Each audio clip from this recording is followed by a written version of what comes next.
इस बीच एक और कंपनी है जिसका ग्लोबल सेटअप के हिसाब से ही हमको थोड़ा चेक करना होगा कि आगे चल के वो भारत में क्या करेंगी। वो है गैस कंपनियाँ, क्योंकि यूरोप में गैस के प्राइस डिस्टर्ब्ड हैं। अमेरिका में तो 14 साल के हाई पे हैं बाकायदा। तो क्या भारत में जो गैस आती है वो महंगी आ रही है, और महंगी अगर आ रही तो आपकी जेब तक क्या महंगी पहुंच रही है, ये आईजीएल की मैनेजमेंट आपको बता सकते हैं। इसलिए हमने आईजीएल की मैनेजमेंट से रिक्वेस्ट किया, वो हमारे साथ जुड़ भी गए हैं। कॉर्पोरेट चैट में अब आईजीएल के डायरेक्टर जो कि कमर्शियल डिवीजन को देखते हैं, पवन कुमार जी, वो हमारे साथ जुड़ चुके हैं। पवन जी, बहुत बहुत शुक्रिया, थैंक यू वेरी मच आज समय देने के लिए। मेरा पहला क्वेश्चन यही होगा कि गैस के प्राइसेस जो बढ़े हैं, रिकॉर्ड्स तौर पर पहुंच गए हैं, ये एशियन मार्केट्स में भी ऐसा देखने को मिल रहा है, इसका इम्पैक्ट आप पे क्या हो रहा है और क्या आप इसको पास ऑन कर रहे हैं सर?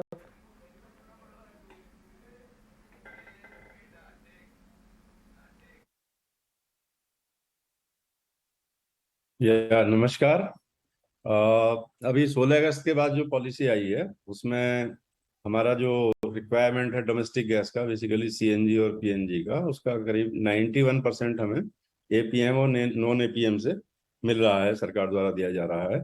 बाकी जो करीब 9% के लगभग है वो हम हमारे जो लॉन्ग टर्म कॉन्ट्रैक्ट्स हैं उनसे हम पूरा कर रहे हैं। तो एज ऑफ नाउ हम स्पॉट एलएनजी बिल्कुल भी इस्तेमाल नहीं कर रहे हैं।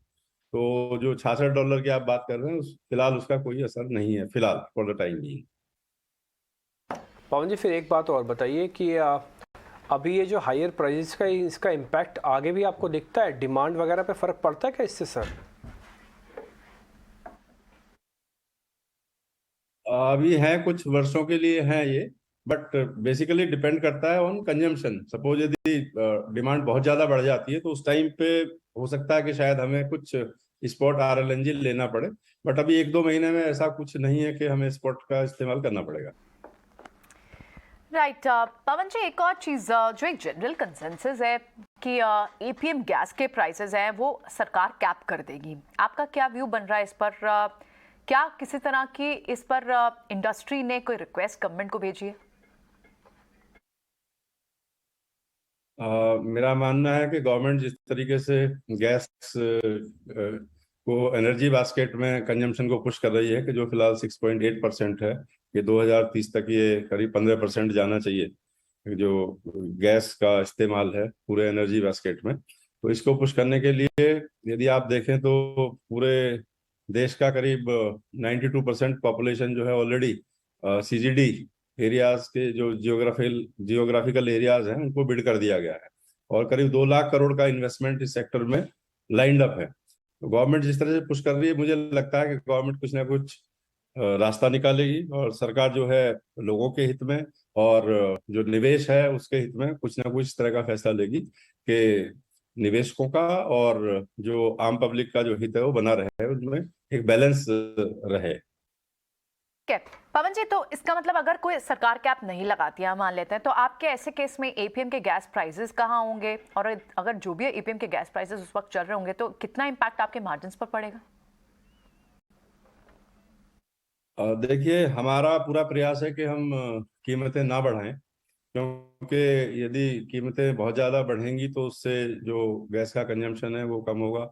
जो नई गाड़ियां लोग खरीदते हैं या कन्वर्ट करते हैं वो कम हो जाएंगी। तो ये ये जो गैस की जो प्राइसेस हैं ये साइकिलिक है, ये कुछ कुछ समय के लिए ऐसा है, जब तक इंटरनेशनल मार्केट में टर्बुलेंस है। तो मेरा ऐसा मानना है तब तक ये स्पॉट की प्राइसेस थोड़ी हाई है, कुछ समय के बाद ये प्राइसेस कम आनी चाहिए। तो हम जो है मार्केट का लॉन्ग टर्म व्यू रखते हैं। हम चाहते हैं कि ज़्यादा से ज़्यादा लोग सीएनजी गाड़ियां खरीदें, ज़्यादा से ज़्यादा लोग सीएनजी में कन्वर्ट करें अपने वाहनों को। तो मार्जिन्स अंडर प्रेशर रहेंगे सर्टेनली।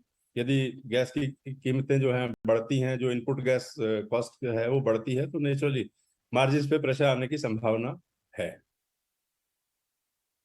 सर, एक बात हम और देख पा रहे हैं, क्योंकि गैस और जो पेट्रोल का दाम है उसमें बहुत बड़ा एक फ़र्क है, इसलिए जो कन्वर्जन होता है वो काफ़ी अच्छा होता है। ये मल्टीपल कन्वर्जन्स हम देख पा रहे हैं। तो इसमें कुछ आप स्लो डाउन या इसमें आपको कंटिन्यूटी किस तरह का फ्रेमवर्क दिखता है, किस तरह का आपको डिमांड दिखती है, ये ज़रा और बताइए सर।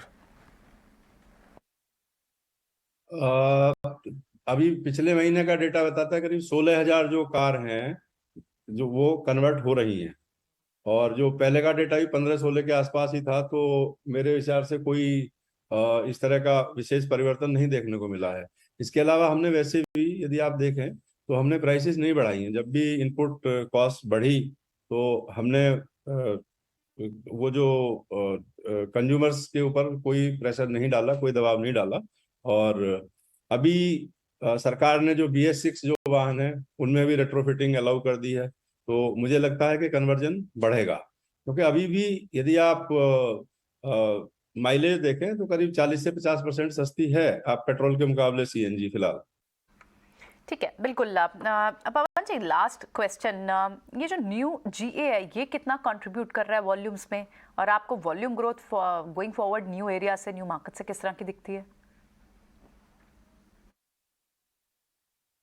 देखिए, हमारे जो जियोग्राफिकल एरियाज हैं, अजमेर और कानपुर जो नए एरियाज हैं, वो अभी तक प्रॉफिटेबल नहीं हुए हैं, बट अगले 6 महीने में वो भी प्रॉफिटेबल हो जाएंगे। क्योंकि वहां पर जो गैस की कनेक्टिविटी थी, पाइपलाइन लेइंग का काम काफी सुचारू रूप से चल रहा है। क्योंकि काफी स्टेशन हमने डॉटर बूस्टर की तरह के बनाए हैं, जिनमें थोड़ा सा ऑपरेटिंग कॉस्ट हाई होती है।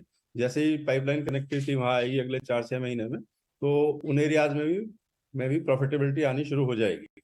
इसके अलावा हमें नया एरिया जो मिला है, चित्रकूट, बांदा एंड महोबा, उसमें भी हम जल्दी से कार्य शुरू करने वाले हैं। बट उसमें करीब 1 वर्ष का समय लगेगा वहां पे इंफ्रास्ट्रक्चर डाल के स्टार्ट करने में। चलिए, ठीक है, बिल्कुल। बहुत बहुत शुक्रिया पवन जी, आज समय देने के लिए, इन सारे सवालों के जवाब हमने हमारे व्यूअर्स तक पहुंचाने के लिए बहुत बहुत शुक्रिया आपका। चलिए, एक बार